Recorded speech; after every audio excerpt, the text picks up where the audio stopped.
그 말씀드린 그 여자 아이돌 그룹의 노래가 요 네. 틱톡에 있는 어떤 계정에서 쓰인 거예요.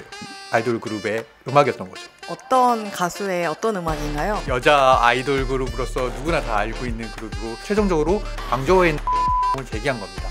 중국에서 이제 한국 아티스트들이 공연하는 것이 금지된다 이런 팬클럽에서 또 노래 부르는 것은 괜찮다고 해서 기획사는 이거는 우리의 권리를 침해했으니까 이제 월드 투어 관련된 계약서를 보면은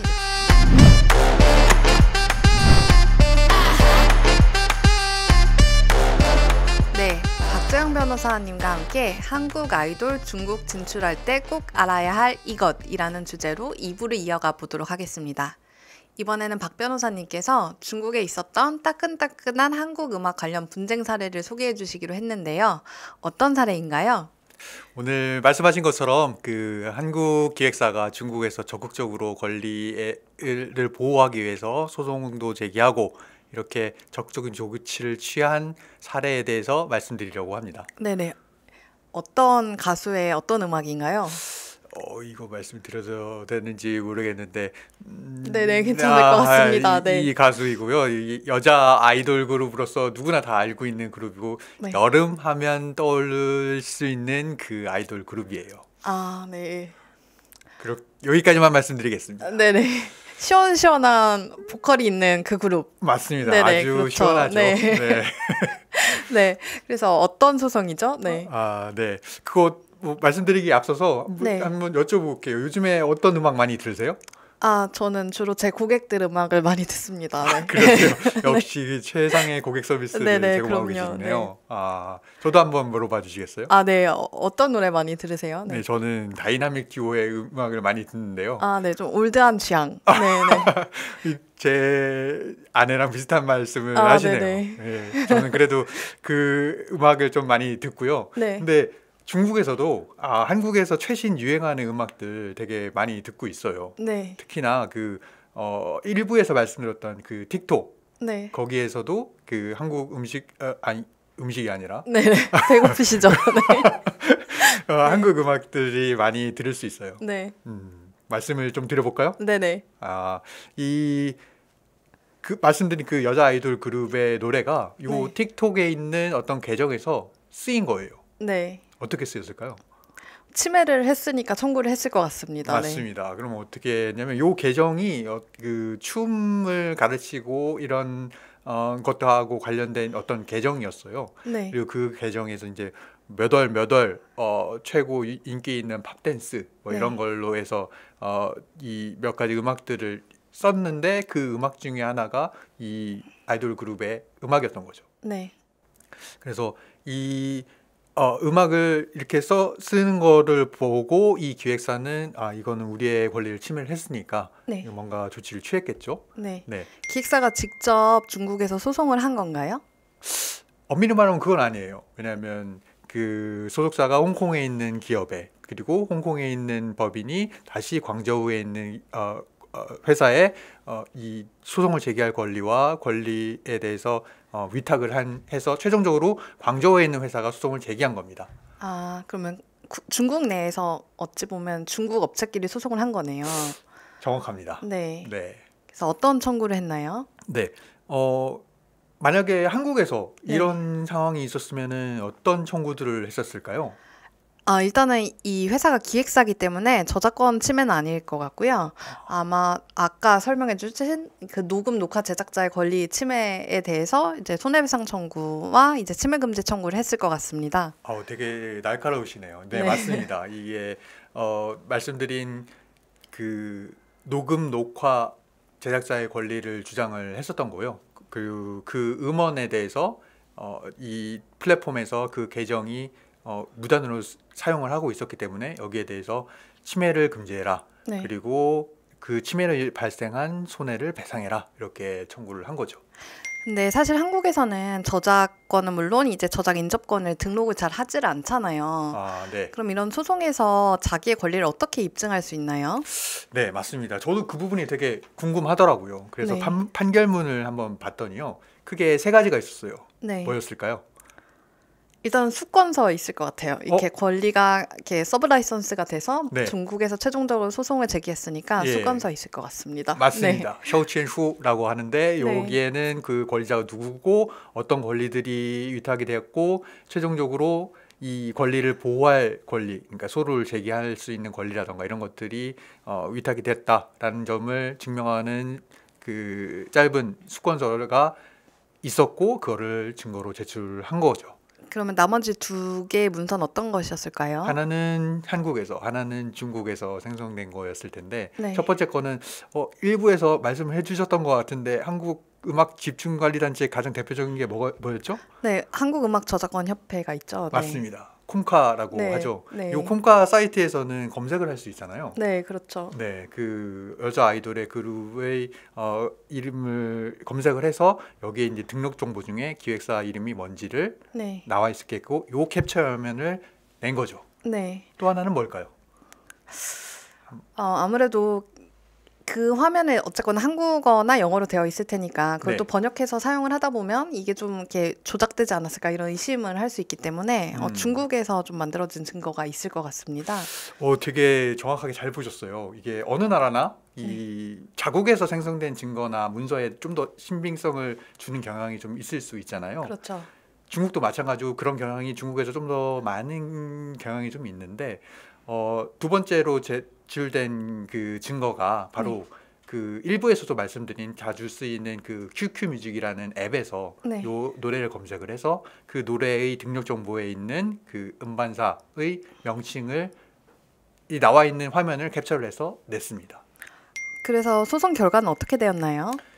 이렇게 권리자를 입증하고 나서 침해는 아까 말씀하신 것처럼 되게 명백해 보이고 네네. 그렇기 때문에 침해 행위까지 입증이 된 다음에 이제 문제는 이제 손해배상액이었는데 그렇죠. 그게 또 한국에서도 많이 문제가 되죠. 그렇죠. 되게 어렵잖아요. 네. 그래가지고 이 소송에서도 이 원고가 그 손해배상액이 얼마나는 거를 구체적으로 입증까지는 못했던 것 같아요. 네. 그런데 판사가 재량으로 어느 정도는 배상액으로 판결을 해서 결과가 나오긴 했어요.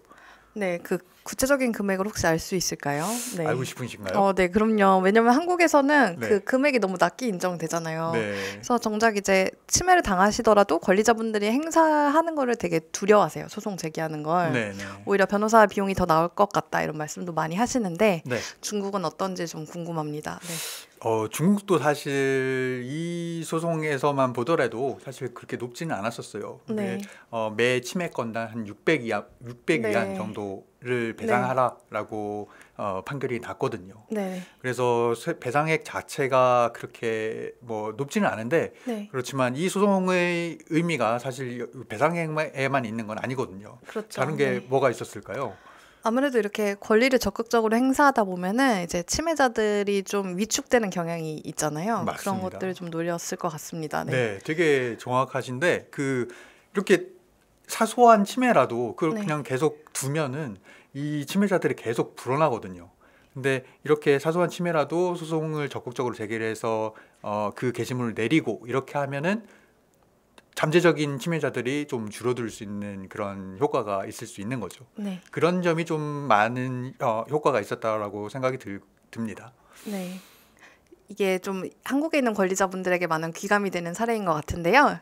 정작 이제 한국에 있는 권리자분들이 이제 중국 소송에 관해서 여러 가지 궁금한 점 많지만 대표적으로 어떻게 좀 우리나라 소송과 다른지 많이 궁금해 하시는 것 같습니다. 근데 너무 이제 내용을 길게 우리가 말씀드릴 수는 없으니까 좀 변호사님이 느꼈던 가장 큰 특징을 하나만 좀 설명해 주시길 부탁드립니다. 아유, 저희가 할 얘기 너무 많은데 이거 네네. 시간 좀 더 주실 수 없나요? 네, 세 문장으로 부탁드립니다. 네. 네, 알겠습니다. 일단 가장 큰 차이점 한 가지를 말해라라고 하면은 저는 그걸 말씀드릴 것 같아요. 한국에서는 기일이 여러 번 열리죠. 네. 그럴 수 있죠. 네네. 근데 그래서 중국에서는 네. 한 번에 끝나는 경우가 많아요. 한 번에요? 기일 한 번에. 네. 그러면 기일 한 번에 끝난다는 건 무슨 의미일까요? 그러면 증거를 한 번에 다 제출을 해야 되네요. 그렇죠. 그리고 네. 그리고 또 거기서 이제 판사님 앞에서 설명할 기회가 한 번이니까 조금 설명을 잘해야 되지 않을까. 그런 잘하고 또 시간도 되게 길어요. 그래요? 네, 네. 그게 되게 저도 깜짝 놀란 게 한국에서 재판 진행할 때는 되게 짧게 진행하는 경우도 되게 많은데 네네. 중국에서 진행을 하는 거 보니까 거의 오후 2시에 시작해서 뭐 6시까지 계속 심리가 이루어지는 경우들도 많더라고요. 아, 그 기간 동안 뭐 했을까요? 그러면 이제 계속 판사님과 이렇게 문답을 하는 건가요? 공방을 주고받고 막 이렇게. 물론 한국에서도 이렇게 네. 구술 심리를 하는 경우들도 있잖아요. 네, 그런 그렇죠. 것처럼 중국에서도 근데 그런 것들을 계속 공방이 계속 이어지는 거예요. 왜냐하면 네. 기일을 또 잡고 하기가 어려우니까 네. 그날 집중적으로 심리를 하게 네, 심리를 되겠네요. 하는 네. 거예요. 그래서 한국에서 진행되는 것보다 좀 더 사전에 많은 준비를 해야 된다라고 말씀을 드릴 수 있을 것 같아요. 네. 저희가 너무 소송에 집중을 하다가 많은 얘기를 한 것 같은데요. 이제 또 2부에서는 여러분들에게 한국 아티스트들이 중국에서 이제 공연을 할 때 어떤 주의사항이랄까 규제 관련된 부분 좀 설명을 해드리려고 했습니다. 그래서 변호사님께서 간단하게 어떤 규제가 현재 있고 또 실무상 좀 어떤 느낌이신지 분위기 어떠한지 이런 부분도 좀 궁금합니다. 네, 저도 궁금하고요. 이제 중국에 저는 이제 베이징에 주로 있으니까요. 네. 있다 보면은 간간히 소식이 들려와요. 네네. 한국에 어떤 가수가 와서 이 팬미팅을 한다더라. 네네. 뭐 이런 소식들이요. 네. 그런 소식들이 요 한 1, 2년 동안 되게 뜸하다가 요즘에 또 조금 많이 들리는 것 같기도 네. 합니다. 이제 팬미팅을 보면은 가만히 앉아서 팬들과 소통만 하는 게 아니라 거기서 노래를 부르는 시간도 있더라고요. 네, 네. 맞아요. 근데 사실 이제 한한령 네, 말도 어렵네요. 다시 한한령 한번 때문에 말씀해 보시죠. 네, 중국에서 이제 한국 아티스트들이 공연하는 것이 금지된다 이런 표현들을 많이 쓰는데 네네. 정작 이제 팬클럽에서 또 노래 부르는 것은 괜찮다고 해서 그러면 과연 그것이 어떤 차이가 있고 규제가 되게 구체적으로 어떻게 다른지 이런 부분도 좀 궁금합니다. 네. 제가 느끼기에는요, 이렇게 팬미팅 같은 거를 했을 경우에는 이게 정식 공연은 아니잖아요. 그렇죠. 네. 정식 공연을 하려면 해외 가수들뿐만 아니라 국내 가수들도 그 네. 공연에 대해서 허가를 받아야 돼요. 네. 그런데 이제 정식 공연은 아니잖아요. 팬 미팅이 말 그대로 그렇죠. 팬과 만나는 가수의 자리. 만남이잖아요. 네. 그 만남이라는 가장 기본적인 전제 하에서 네. 일부 노래를 부르는 것 정도는 어느 정도 그 용인되는 범위 내에서 할 수는 있을 것 같은데 네. 이걸 공연이라고 볼 수는 없는 거죠. 네. 그런데 이 팬미팅 자체도 되게 규제가 되게 많이 있었어요. 아, 이게 그런가요? 네. 이렇게 성문화되지 않은 그런 규제들도 좀 있었고 특히나 가장 규제하기 쉬운 면이 뭐가 있을까요? 인원수가 맞습니다. 있을 것 같습니다. 네. 인원수가 뭐 몇 명 이상이면은 아예 그냥 그거에 대해서 못하게 하고 네. 아니면 그래서 그 인원수도 조금씩 그 허용하는 범위가 조금씩 많아졌던 거예요. 네. 그런 걸로써 이 인원수 뭐 이런 걸로 규제를 좀 하는 것 같고요. 네. 이제 팬미팅은 이런 정도로 분위기가 감지되고 있고 네. 지금은 좀 더 많아지는 분위기가 좀 있는 것 같다라고 말씀드릴 수 있을 것 같아요. 네. 이제 월드 투어 관련된 계약서를 보면은 이제 프로모터와 계약을 체결하는데 그 계약 지역에 중국이 들어가는 경우들도 있더라고요. 근데 네. 이거는 중국에서 공연을 못할 것 같은데 이렇게 하더라도 그 계약 기간 동안 그 문이 다시 열릴 수도 있다. 그런 기대감 때문에 그런 계약 지역 안에 중국을 포함시키는 것 같은데 변호사님께서 현지에서 느끼는 분위기 같은 게 혹시 있을까요? 좀 파악하기 어려울 것 같기도 한데요. 네. 사실 제가 베이징에서 이제 지하철을 타고 가다 보면 복도에 이 한국에도 지하철 벽면에 광고가 큰 게 있잖아요. 네, 있죠. 그 광고에 가끔 보면은 한국 가수들의 중국에 와서 어떤 공연이나 아니면은 TV 프로그램 참여하는 것에 대한 광고가 보일 때가 있어요. 네. 저도 깜짝 놀라긴 하거든요. 네. 근데 그럴 경우를 가만히 놓고 보면은 이게 사실상 그 가수가 뭐 해당 국가의 국적자가 아니라던가 네네. 뭐 이런 식의 좀 다른 케이스들이었던 네. 것 같고 근데 아직까지 이렇게 활발하게 외국 가수들이 와서 공연하는 것까지는 글쎄요 그런지는 좀 의문이 좀 있기는 해요. 네. 네. 장기적으로는 이제 문이 열려서 우리 아티스트들이 좀 더 역량을 발휘하고 중국에 있는 팬들을 만날 기회들이 좀 많아지면 좋겠습니다. 네.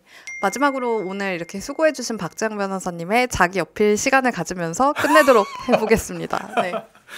이게 자기 어필 시간이라고 네. 하면은 저는 그 사실 지금 중국 로펌에서 수년간 일을 했었고 지금 법무법인 DLG에서 파트너도 있고요. 그래서 양쪽에 그러니까 한국 법무법인 그리고 중국 로펌에서의 경험을 다 가지고 있어서 그 양쪽 그러니까 중국 현지에서의 일을 적극적으로 해결할 수 있는 능력과 경험을 가지고 있다고 말씀드릴 수 있을 것 같습니다.